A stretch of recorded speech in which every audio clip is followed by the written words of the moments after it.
હું unity Shri Bajrang agro બગસરાથી ઉમેશભાઈની વાડી આવ્યો છું. આપણે ઉમેશભાઈને પૂછવી ગરુડા અને સુદર્શન છાટવાથી શું ફાયદો થયો છે? તો ઉમેશભાઈ તમે જ કહો, ગરુડા અને સુદર્શન છાટવાથી શું ફાયદો થયો છે? અરે યુવિનભાઈ, તમે જો આ છોડવો જોવો તમે, આમાં ફાલ ને સાબકા ને કાંઈ ઘટે નહીં એવી કુળેપ આવી ગઈ. પેલા તો કપા આખો આમ લાલ હોય ને એવું દેખાતું. આ તમારું ગરુડા અને સુદર્શન સાઈટા પછી બહુ વાનમાં આવી ગયો કપા. તો ખેડૂત મિત્રો, તો ઉમેશભાઈ તમે જ કહો, ગરુડા અને સુદર્શન છાટવાથી રોગ જીવાતનું કેમ છે? અરે લીલી મસી નહીં, સફેદ મસી નહીં, બધું એક જ દવામાં તમારી દવાથી સાફ થઈ ગયું. કામ કમ્પ્લીટ રિઝલ્ટ છે, કાંઈ ન ઘટે.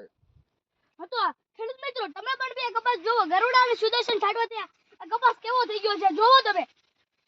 આ કપાસ કેટલો સારો છે જોવો, જોવો, જોવો આ તમે. આ કપાસ આ કેટલો soft, very soft, very soft.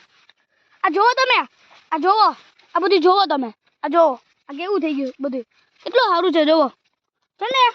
બાકી જોવો, આગળ જોવો, આ જોવો બધું, આ જોવો, આયા જોવો, આયા જોવો, આમાં હમણાં કપાસ ઉગી જાય.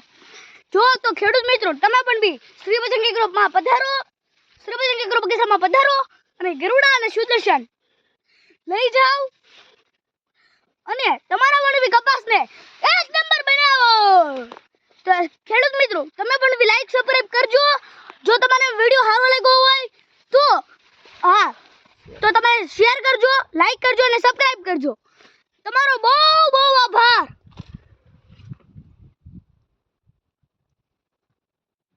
તમારો બહુ આભાર.